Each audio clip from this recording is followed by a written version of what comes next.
प्रधानमंत्री Narendra Modi video conferencing के जरिए आज सुबह 11 बजे अलीगढ़ मुस्लिम यूनिवर्सिटी के शताब्दी समारोह को करेंगे संबोधित। केंद्रीय शिक्षा मंत्री रमेश पोखरियाल निशंक भी समारोह में रहेंगे मौजूद।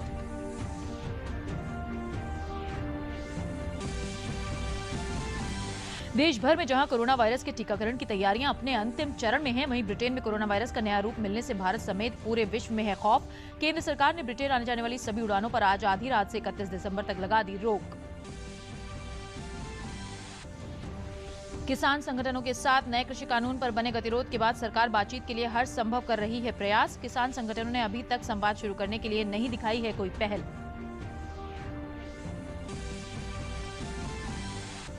और किंग जॉर्ज चिकित्सा विश्वविद्यालय के आज 114वें और 115वें स्थापना दिवस समारोह में रक्षा मंत्री राजनाथ सिंह करेंगे शिरकत। समारोह में 132 मेधावियों को मेडल और अवार्डों से किया जाएगा पुरस्कृत। नमस्कार, मैं हूं समरीन सिद्दीकी और अब समाचार विस्तार से। प्रधानमंत्री नरेंद्र मोदी वीडियो कॉन्फ्रेंसिंग के जरिए आज सुबह 11 बजे अलीगढ़ मुस्लिम यूनिवर्सिटी के शताब्दी समारोह को संबोधित करेंगे। आयोजन के दौरान प्रधानमंत्री एक डाक टिकट भी जारी करेंगे। इस अवसर पर विश्वविद्यालय के कुलपति और केंद्रीय शिक्षा मंत्री रमेश पोखरियाल निशंक भी मौजूद रहेंगे। अलीगढ़ मुस्लिम विश्वविद्यालय 1920 में भारतीय विधान परिषद के एक अधिनियम के तहत बनाया गया था। कोरोना वायरस को लेकर देश में जहां टीकाकरण की तैयारियां अपने अंतिम चरण में चल रही हैं, तो वहीं ब्रिटेन में कोरोना वायरस के नए स्ट्रेन के चलते नई प्रकार की चुनौतियां खड़ी हो गई हैं, जिसके बाद ब्रिटेन से आने वाली फ्लाइट पर पाबंदी लगा दी गई है, जो 31 दिसंबर तक जारी रहेगी।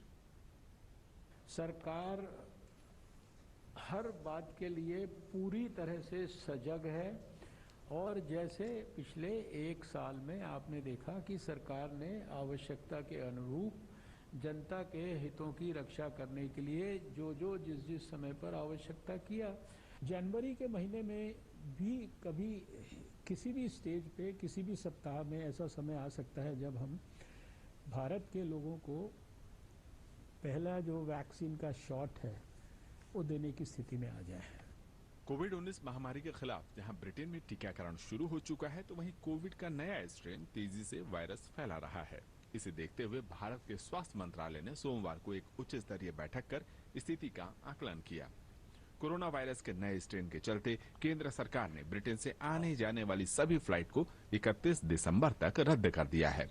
अभी तक जो हमारे पास जानकारी है, this only applies to cases in United Kingdom, और जब हम इसको रिव्यू करेंगे 31 दिसंबर से पहले और ये फैसला करेंगे कि ये जो टेम्परेरी सस्पेंशन है इसको रिव्यू करना चाहिए, हटाना चाहिए नहीं, उसके बाद वो जब सर्विसेज रिज्यूम होंगी तो मुझे पूरी उम्मीद है उनको ट्रैवल की सुविधा दी जाएगी। यहाँ इस प्रकार की कोई बढ़ोतरी की स्थिति अभी तक नहीं पाई गई है, जांच प्रक्रिया में है और उसको देखते हुए एहतियात तौर पर हम लोगों ने सारी व्यवस्था खत्म किया है। कोई घबराने की जरूरत नहीं है, कोई पैनिक होने की जरूरत नहीं है, इसको बराबर ध्यान रखने की आवश्यकता है। वहीं ब्रिटेन में युद्ध स्तर पर कोविड के नए स्ट्रेन की रोकथाम के लिए प्रयास जारी हैं। वहां श्रेणी 4 का सख्त लॉकडाउन लगा दिया गया है। इसके अलावा दुनिया के 30 से ज्यादा देशों ने ब्रिटेन से आवाजाही फिलहाल रोक दी है। कोविड-19 के कई स्ट्रेन हैं, उनमें से एक का प्रभाव केंट लंदन में देखा गया है। ये बहुत तेजी से फैलने वाला है। रोकथाम के लिए श्रेणी 4 का लॉकडाउन लगा दिया गया है। हमने इसकी पहचान की है, लेकिन यूरोप और अन्य देशों में भी संक्रमित मिले हैं। ऐसे देशों सहित कई देशों ने आवाजाही रोक दी है। वहीं ब्रिटेन में चल रहे कोविड-19 रोकथाम के टीकाकरण कार्यक्रम पर किसी भी तरह का प्रभाव नहीं पड़ेगा। साथ ही नए स्ट्रेन पर भी टीका समान रूप से प्रभावी रहेगा। साथ ही इसके लक्षण पहले वाले वायरस की तरह ही देखे गए हैं। दूसरी ओर एहतियाती तौर पर फ्रांस ने ब्रिटेन के साथ सभी तरह के परिवहन को बंद कर दिया है।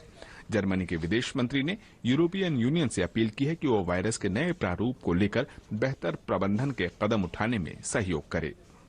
अगर ऐसे हालात हैं तो वैज्ञानिकों को नए स्ट्रेन की पड़ताल कर पहचान करनी होगी और संभवतः वैक्सीन तैयार करनी होगी, लेकिन अभी तक नए वैक्सीन की जरूरत नहीं देखी जा रही है। ये बहुत ही अहम मुद्दा है। यूरोपियन यूनियन के क्राइसिस मैनेजमेंट को एक्टिवेट करना होगा। इस संबंध में जल्द ही बैठक होनी चाहिए। ऑस्ट्रेलिया में भी साउथ वेल्स में 2 यात्री जिन्होंने ब्रिटेन की यात्रा की थी, उनके अंदर कोविड-19 वायरस के नए स्ट्रेन मिले हैं। दोनों को आइसोलेशन में रखा गया है। दरअसल संक्रमण से बचाव के उपाय वही हैं जो अभी तक पूरी दुनिया अपनाती आई है, यानी अपने हाथों को समय समय पर धोते रहिए, मास्क जरूर पहनिए और शारीरिक दूरी का जरूर ख्याल रखें। जागरूकता और सतर्कता ही कोविड-19 की रोकथाम का अचूक हथियार है।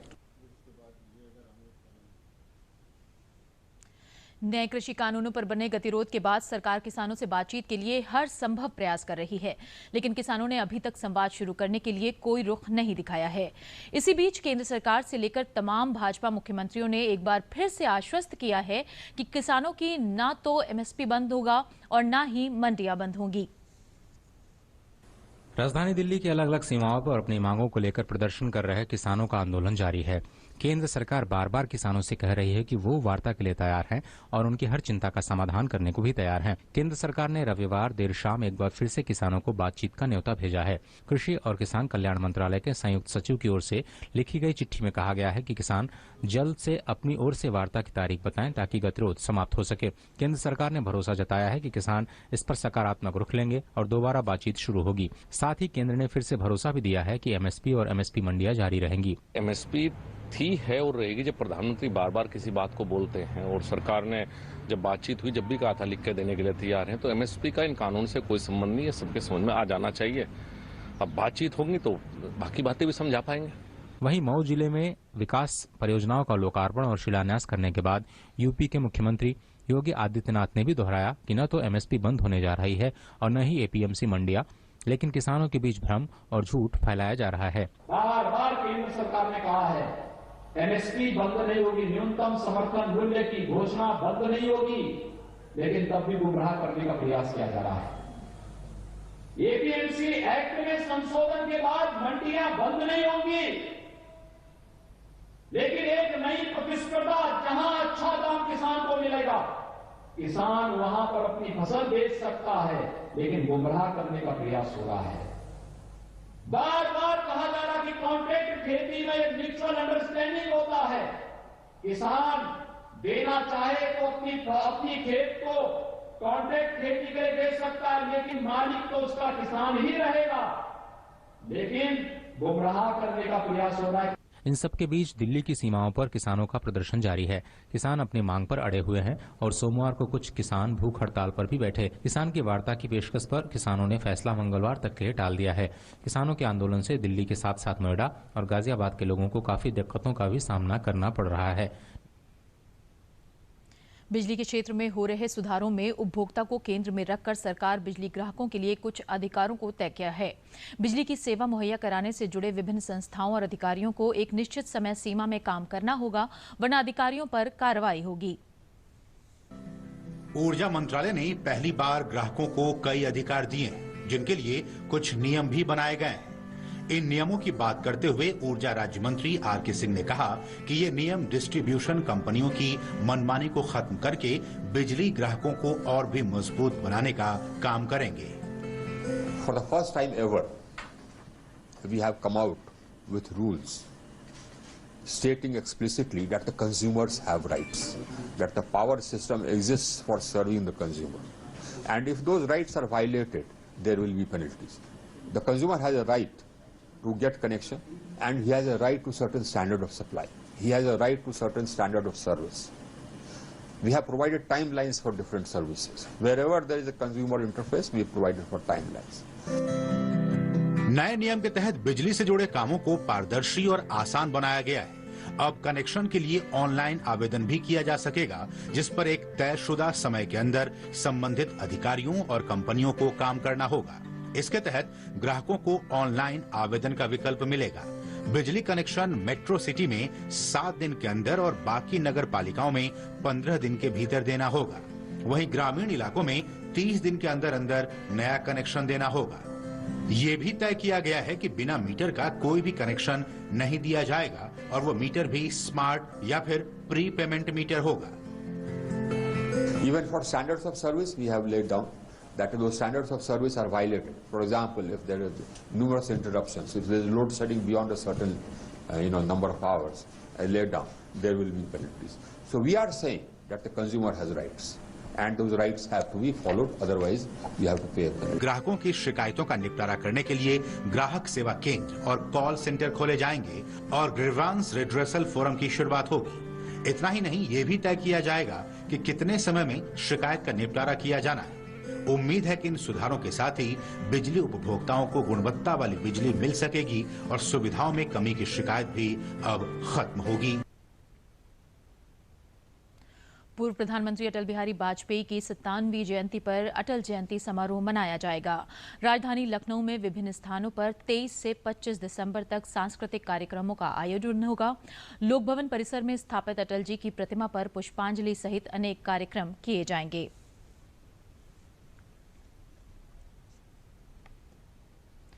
किंग जॉर्ज चिकित्सा विश्वविद्यालय लखनऊ का आज 114वां और 115वां स्थापना दिवस मनाया जाएगा। स्थापना दिवस के समारोह पर विभिन्न प्रोफेशनल परीक्षाओं में सर्वोच्च अंक पाने वाले मेधावियों को पुरस्कृत किया जाएगा। मेडल पाने वाले में लड़कियों ने पूर्व की तरह बाजी मार ली है। केजीएमयू के मीडिया प्रभारी डॉक्टर सुधीर ने बताया कि रक्षा मंत्री राजनाथ सिंह आज के समारोह में शामिल होंगे। वहीं समारोह के दौरान कोविड-19 गाइडलाइंस का पूरा पालन किया जाएगा। उन्होंने बताया कि 132 MBBS और BDS छात्र छात्राओं को पुरस्कृत किया जाएगा। इस पूरे कार्यक्रम का लाइव प्रसारण होगा। 114वां और 115वां स्थापना दिवस कल मना रहे हैं। कोविड की सभी आचार संहिताओं का हम लोग पूर्ण रूप से ध्यान रख रहे हैं। हमारे यहाँ पर कल समारोह में लगभग 132 जो छात्र छात्राएं हैं उनको अवार्ड दिए जाएंगे, पुरस्कार दिए जाएंगे। और साथ ही साथ मैं इसमें ये बता देना चाहता हूँ कि हमारे यहाँ पर हम लोगों ने अपनी जो समस्त फैकल्टी है या दूसरे स्टूडेंट्स हैं और हमारे साथ के सभी मीडिया बंधु हैं या जितने भी अवार्ड विनर्स हैं उनके जो भी रिलेटिव्स हैं, पेरेंट्स हैं, उन सभी के इमोशंस को ध्यान में रखते हुए सभी को हम एक लिंक प्रोवाइड कर रहे हैं, जिस लिंक से वह लोग इस कार्यक्रम का लाइव टेलीकास्ट देख पाएंगे। ये हमारी पूरी तैयारी है। हमारे जो डिफेंस मिनिस्टर हैं वो भी हम लोगों को एड्रेस करेंगे, इसलिए हम लोग काफ़ी खुश हैं कि हम लोगों को इतने अच्छे दिन पे इतने अच्छे पर्सनालिटीज़ से हमें अवार्ड मिल रहा है और हम लोग काफ़ी खुश हैं इस चीज़ से। प्रदेश के काबीना मंत्री सहकारिता मुकुट बिहारी वर्मा के साथ ग्राम विकास मंत्री राजेंद्र प्रताप ने बहराइच जिले में हुए विकास कार्यों का निरीक्षण करते हुए बल्हा विधानसभा के मोतीपुर क्षेत्र के ग्रामीणों को प्रधानमंत्री आवास की चाबी सौंपी तथा राष्ट्रीय आजीविका मिशन से जुड़े समूह की महिला उद्यमियों से मिलकर उनके स्टॉल और उत्पाद की तारीफ की। बहराइच जिले में किए जा रहे विकास कार्यों का निरीक्षण करने के उपरांत ग्राम विकास मंत्री द्वारा जंगल के बीच बसे गांव मोतीपुर के ग्रामीणों को प्रधानमंत्री एवं मुख्यमंत्री आवास सौंपकर लाभान्वित किया गया। साथ ही समूह को 3 बोलेरो वाहन की भी झंडी दिखाकर सौंपे गए। ग्राम विकास मंत्री मोती सिंह एवं सहकारिता मंत्री मुकुट बिहारी वर्मा ने अपने दौरे के दौरान कैसरगंज विधानसभा क्षेत्र के गौ आश्रय स्थलों का निरीक्षण कर 5 गौ वंशुओं को ग्रामीणों को सौंपा तथा अटल उद्यान का निरीक्षण कर पंचवटी के पेड़ लगाकर सघन वृक्षारोपण किया। बल्हा विधानसभा के मोतीपुर में आयोजित कार्यक्रम में ग्राम विकास मंत्री राजेंद्र प्रताप ने कहा कि यहाँ के विकास कार्यों से वो बहुत संतुष्ट हैं और प्रधानमंत्री द्वारा देखा गया महिला सशक्तिकरण का सपना यहाँ सच हो रहा है। राज्य की आजीविका मिशन में मैंने देखा 3 दीदियों को बोलेरो गाड़ी रोजगार की दृष्टि से दिए जाने की बात और जो स्टॉल लगे थे उसमें जिस तरह का उत्पाद ग्रामीण क्षेत्र की महिलाएं राज्य आजीविका मिशन के सहयोग से कर रही हैं, मुझे तो लगता है कि स्वावलंबन और ग्राम स्वराज का जो सपना महात्मा गांधी ने देखा था और देश के प्रधानमंत्री ने कोरोना जैसी महामारी में जो अपेक्षा की थी वो साक्षात पूरा होता दिख रहा है। तो मुझे कार्य के प्रति मैं बड़ा संतुष्ट हूँ। बढ़ते शहरीकरण को देखते हुए प्रदेश सरकार ने 28 नई नगर पंचायतों के गठन का फैसला लिया है। इसके साथ ही नव नगर पालिका परिषदों और 12 नगर पंचायतों की सीमा विस्तार का भी निर्णय लिया गया है। गोरखपुर और वाराणसी के निगम क्षेत्रों की सीमा विस्तार के प्रस्ताव को भी कैबिनेट ने मंजूरी दे दी है। नगर विकास मंत्री आशुतोष टंडन ने बताया कि कुल 276 राजस्व गांवों को शामिल करते हुए 28 नई नगर पंचायतों का सृजन किया गया है। कुल 102 राजस्व ग्रामों को नगरीय क्षेत्र में शामिल करते हुए नव नगर पालिका परिषदों की सीमा का विस्तार किया गया है। प्रधानमंत्री नरेंद्र मोदी आज इंडिया इंटरनेशनल साइंस फेस्टिवल 2020 की शुरुआत करेंगे। ये उत्सव 22 से 25 दिसंबर तक चलेगा। इस आयोजन के माध्यम से लोगों को ये संदेश पहुंचाने की कोशिश की जाती है कि विज्ञान और तकनीक के जरिए हमारी जिंदगी कितनी बेहतरीन हो गई है। देश में विज्ञान और तकनीकी के प्रति जागरूकता फैलाने के लिए 6वें इंडिया इंटरनेशनल साइंस फेस्टिवल का आयोजन 22 दिसंबर से 25 दिसंबर के बीच किया जा रहा है। इस आयोजन की शुरुआत प्रधानमंत्री नरेंद्र मोदी के द्वारा 22 दिसंबर को की जाएगी। नई दिल्ली में सोमवार को इंडिया इंटरनेशनल साइंस फेस्टिवल की विस्तृत जानकारी देते हुए केंद्रीय विज्ञान और तकनीकी मंत्री डॉक्टर हर्षवर्धन ने कहा कि हम कोविड के बावजूद अपनी वैज्ञानिक सोच को आगे बढ़ाने वाली परंपराओं को रोकना नहीं चाहते, इसलिए इस बार महोत्सव को हम वर्चुअल तकनीकी से मनाने जा रहे हैं।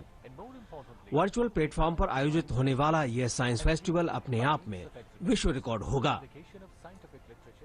2020 के वर्ष को ये साइंस का वर्ष कहूँ या वैज्ञानिकों का वर्ष कहूँ या वैज्ञानिकों की उपलब्धियों का वर्ष कहूँ या ये कहूँ कि the scientific community really rose to the occasion in 2020 in spite of COVID and everything, not only in India but all across the world, तो ये कोई अतिशयोक्ति शायद नहीं होगी। इस साल के महोत्सव की थीम आत्मनिर्भर भारत एवं विश्व कल्याण के लिए विज्ञान है, जिसके तहत आत्मनिर्भर भारत मिशन के लक्ष्य को पाने के लिए वैज्ञानिक और तकनीकी प्रयासों को बताया जाएगा। इस महोत्सव का आयोजन विश्व विख्यात भारतीय गणितज्ञ श्रीनिवास रामानुजम की जयंती के मौके पर किया जाता है और पूर्व प्रधानमंत्री अटल बिहारी वाजपेयी की जयंती तक चलता है। This year's science festival is being organized. We are converting this particular challenge into an opportunity to showcase that we can organize one of the largest gathering of scientists, students, science lovers in society online in the online platform. इस विज्ञान महोत्सव का आयोजन विज्ञान एवं प्रौद्योगिकी विभाग, वैज्ञानिक और औद्योगिक अनुसंधान परिषद, पृथ्वी विज्ञान मंत्रालय, स्वास्थ्य एवं परिवार कल्याण मंत्रालय, विज्ञान भारती और जैव प्रौद्योगिकी विभाग के साथ साथ बड़ी संख्या में अन्य संगठनों के समर्थन से किया जाता है। इस विज्ञान महोत्सव में बड़ी संख्या में विद्यार्थी, शिक्षक, वैज्ञानिक, शोधार्थी, उद्यमी और शिल्पकार प्रतिभागी होते हैं। और विज्ञान के बाद अब बढ़ते हैं महिला सशक्तिकरण की खबर की ओर। लखनऊ में चल रहे उत्तर प्रदेश महोत्सव 2020 में मिशन शक्तिकरण संस्था द्वारा महिलाओं की प्रतिभा को बढ़ाने और उन्हें सम्मानित करने के लिए एक कार्यक्रम का आयोजन किया गया। कार्यक्रम के दौरान विभिन्न क्षेत्र में अपना योगदान देने वाली महिलाओं को सम्मानित किया गया। सम्मान समारोह के दौरान कवि सम्मेलन, नाट्यकला की प्रस्तुति और गायन के कार्यक्रम भी आयोजित किए गए। कार्यक्रम की आयोजक डॉक्टर ज्योत्ना सिंह ने कहा कि मिशन शक्तिकरण समिति लगातार महिलाओं के उत्थान के लिए काम कर रही है, साथ ही उनकी कला और अन्य क्षेत्र में दिए जा रहे योगदान और सराहनीय कार्य पर सम्मानित कर रही है।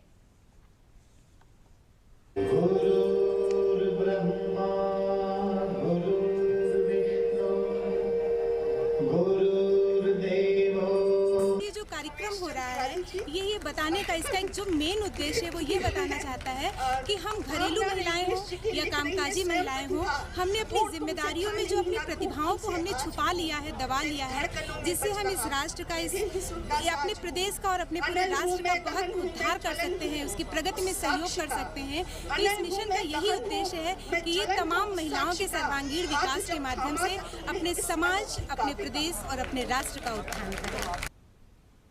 और मेरठ में कूड़े से बिजली बनाने वाले देश के पहले प्लांट का ट्रायल शुरू हो गया है। हर रोज 24,000 यूनिट बिजली का उत्पादन होगा। गैसिफिकेशन टेक्नोलॉजी से कूड़े से बिजली बनेगी और सैकड़ों घर रोशन होंगे। भाजपा के पूर्व प्रदेश अध्यक्ष डॉक्टर लक्ष्मीकांत वाजपेयी के अथक प्रयासों से ये प्लांट शुरू हो रहा है। नगर निगम को अपने गीले कूड़े से प्लास्टिक, कागज व गत्ते के टुकड़े, जिन्हें RAF कहा जाता है, वो इस प्लांट को देना होगा। 250 रुपए टन के हिसाब से हर रोज 30 टन RAF खरीदने का नगर निगम से अनुबंध हुआ है। परतापुर के भूतबराल में Vijendra energy and research centre इस प्लांट का संचालन करेगी और पावर कॉर्पोरेशन से पावर परचेज एग्रीमेंट भी हो गया है, जिसके तहत 8 रुपए 25 पैसे प्रति यूनिट बिजली खरीदी जाएगी और इसके लिए प्लांट को ग्रिड से भी जोड़ दिया गया है।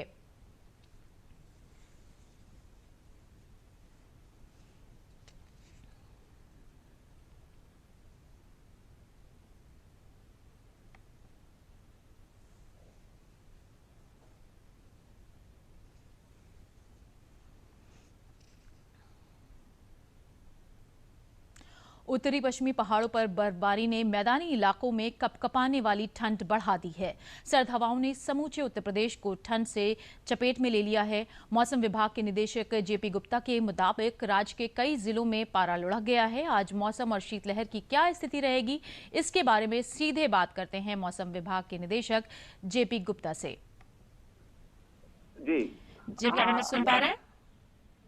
हेलो जी। हाँ, अगर हम आज प्रदेश में जो मौसम के लिहाज से क्या उठक पटक रहेगी और क्या कोहरा या ठंडी हवाओं से ठंड बढ़ने के आसार बढ़ गए हैं? मौसम में अगर पहले हम बरसात की बात करें तो अगले एक हफ्ते तक बरसात की कोई संभावना नहीं है। हालांकि आज जो है पश्चिमी उत्तर प्रदेश और मध्य उत्तर प्रदेश के कुछ हिस्सों में बादलों की आवाजाही रहेगी। और अब तापमान की बात करें तो पिछले 2-3 दिनों में बहुत ही शीतलहर चल रही थी, उसकी तुलना में अब जो है तापमान में 1 से 3 डिग्री सेल्सियस तक की बढ़ोतरी होगी। ये बढ़ोतरी दोनों मतलब मिनिमम तापमान में और अधिकतम तापमान में। और ये जो तेज हवाएं चल रही थी, सर्द हवाएं, वो हवाएं नहीं रहेंगी, इस वजह से तापमान में बढ़ोतरी होगी। और हालांकि मतलब कुछ जगह पे अभी भी शीतलहर और शीत दिन की कंडीशन बनी रहेगी। बहुत शुक्रिया जेपी जी इस पूरी जानकारी के लिए। और अब बढ़ते हैं अपनी अगली खबर की ओर। डीडी न्यूज यूपी पर 15 दिसंबर से नए परिवर्तन और नए समय के साथ प्रादेशिक समाचार प्रसारित किए जा रहे हैं।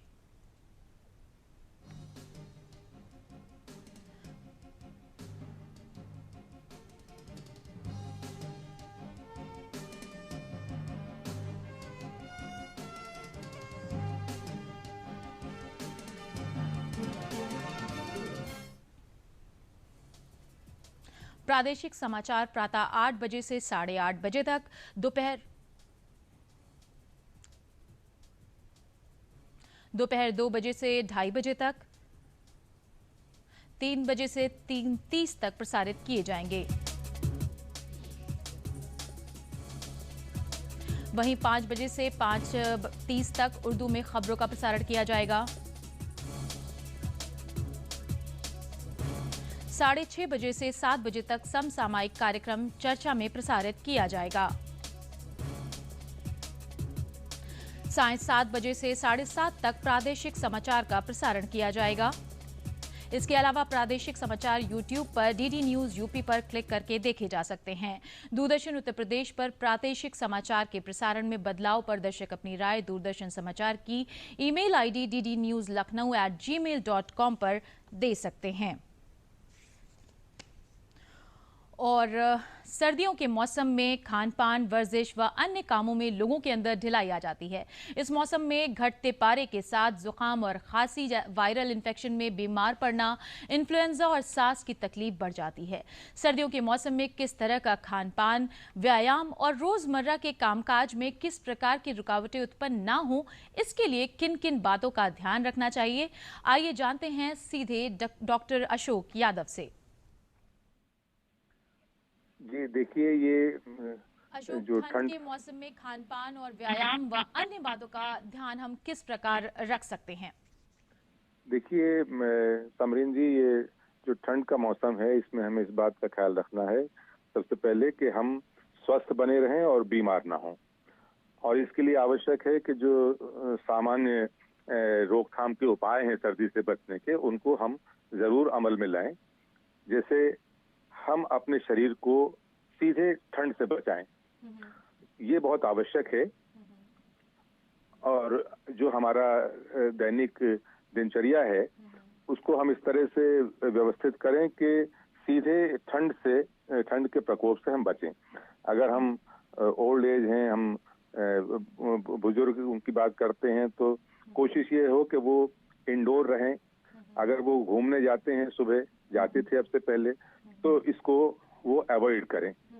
इंडोर बने रहें, ठंड से बचें, कपड़े ठीक से पहन के रखें।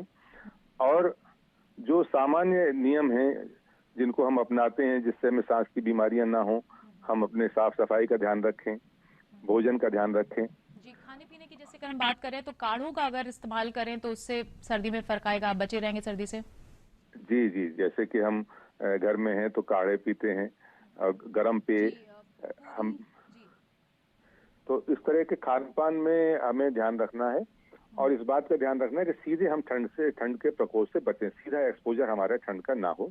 जो हमारी दिनचर्या पहले से चली आ रही थी उसमें हमें थोड़ा बदलाव की जरूरत होती है।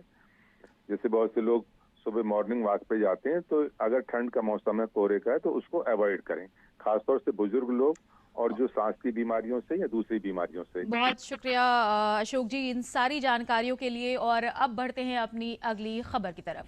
प्रधानमंत्री के आह्वान पर चल रहे फिट इंडिया कार्यक्रम के तहत स्पोर्ट्स अथॉरिटी ऑफ इंडिया और council for school certificate examination द्वारा एक निजी विद्यालय में फिट इंडिया अभियान के तहत विभिन्न व्यायाम, योग और अन्य उपायों से लोगों को फिट रहने की जागरूकता अभियान आयोजित किया गया है। इसका मकसद लोगों को अपने स्वास्थ्य के प्रति जागरूक करना था।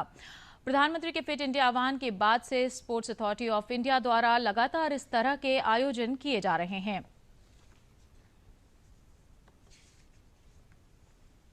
आज ये हमने फिट इंडिया प्रोग्राम के तहत एक ये छोटा सा प्रोग्राम किया है। ये एक हमारी बहुत ही छोटी सी कोशिश है बच्चों को हेल्दी बनाने की। ये जो प्रोग्राम है ये गवर्नमेंट ऑफ इंडिया का इनिशिएटिव है और ये हमारा जो काउंसिल है, council of Indian school certificate examination के कोलैबोरेशन में हम लोग ये प्रोग्राम कर रहे हैं। और इस प्रोग्राम का हमारा एक सिर्फ इतना हमारा जो एम है वो ये है कि हमारे बच्चे इस टाइम पे, जब कोविड के टाइम्स हो के चुके हैं, जब बच्चे इतने दिनों से घर में हैं और पेरेंट्स के साथ हैं, बहुत सारा टाइम उनका स्पेंड होता है उनके इलेक्ट्रॉनिक गैजेट्स के साथ में, जो कंप्यूटर के साथ में। और अब वो वक्त आ गया है जब हम लोग को इन बच्चों को वो जो रेडिएशन है उसकी वजह से बहुत हार्म होता है, उससे हमें बाहर निकलना है। इसीलिए हम लोग ये प्रोग्राम आज कर रहे हैं। और भारत में तेंदुओं की आबादी में 60% की वृद्धि दर्ज की गई है। केंद्रीय पर्यावरण मंत्री प्रकाश जावड़ेकर ने सोमवार को इसकी घोषणा की है। नई दिल्ली में तेंदुओं की स्थिति 2018 की रिपोर्ट जारी करते हुए पर्यावरण मंत्री ने कहा कि देश में तेंदुओं की कुल संख्या 12,852 हो गई है। केंद्रीय पर्यावरण, वन और जलवायु परिवर्तन मंत्री प्रकाश जावड़ेकर ने सोमवार को देश में तेंदुओं की स्थिति की रिपोर्ट जारी की। देश में तेंदुओं का अनुमान अखिल भारतीय बाघ अनुमान के चौथे चक्र के साथ मिला है, जिसकी विस्तृत रिपोर्ट इस वर्ष वैश्विक बाघ दिवस पर जारी की गई थी। देश में तेंदुओं की जनसंख्या में 60% से ज्यादा की वृद्धि दर्ज की गई है। देश में 2014 में 7,910 तेंदुए थे, अब ये संख्या बढ़कर 12,852 हो गई है। यदि प्रदेशों में तेंदुओं की संख्या की बात की जाए तो सबसे ज्यादा मध्य प्रदेश में 3,421, कर्नाटक में 1,783 और महाराष्ट्र में 1,690 पाए गए हैं। 2014 में 8,000 तेंदुआ थे, अब 12,000 बन गए। शेरों की संख्या में भी इजाफा, बाघों की संख्या में भी इजाफा और तेंदुओं की संख्या में भी इजाफा। ये दर्शाता है कि हम इकोलॉजी का, पर्यावरण का और उसके साथ साथ जीव विविधता का अच्छा ख्याल रख रहे हैं। हमारी जंगल व्यवस्था ठीक है और इसलिए ये प्राणी इतनी बड़ी तादाद में बढ़ रहे हैं। तेंदुओं की आबादी का अनुमान लगाने के लिए प्रत्येक तेंदुओं की फोटो, उनके निवास स्थान और मानव जनित कारकों के आंकड़ों का संयोजन किया गया। और अब अंत में प्रमुख समाचार एक बार फिर। प्रधानमंत्री नरेंद्र मोदी वीडियो कॉन्फ्रेंसिंग के जरिए आज सुबह 11 बजे अलीगढ़ मुस्लिम यूनिवर्सिटी के शताब्दी समारोह को करेंगे संबोधित। केंद्रीय शिक्षा मंत्री रमेश पोखरियाल निशंक भी समारोह में रहेंगे मौजूद।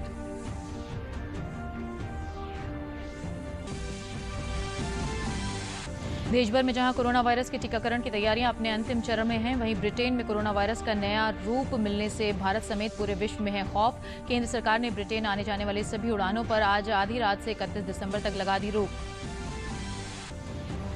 किसान संगठनों के साथ नए कृषि कानून पर बने गतिरोध के बाद सरकार बातचीत के लिए हर संभव प्रयास कर रही है। किसान संगठनों ने अभी तक संवाद शुरू करने के लिए नहीं दिखाई है कोई पहल। और किंग जॉर्ज चिकित्सा विश्वविद्यालय के आज 114वें और 115वें स्थापना दिवस समारोह में रक्षा मंत्री राजनाथ सिंह करेंगे शिरकत। समारोह में 132 मेधावियों को मेडल और अवार्डों से किया जाएगा पुरस्कृत। और इसी के साथ समाचार समाप्त हुए। नमस्कार।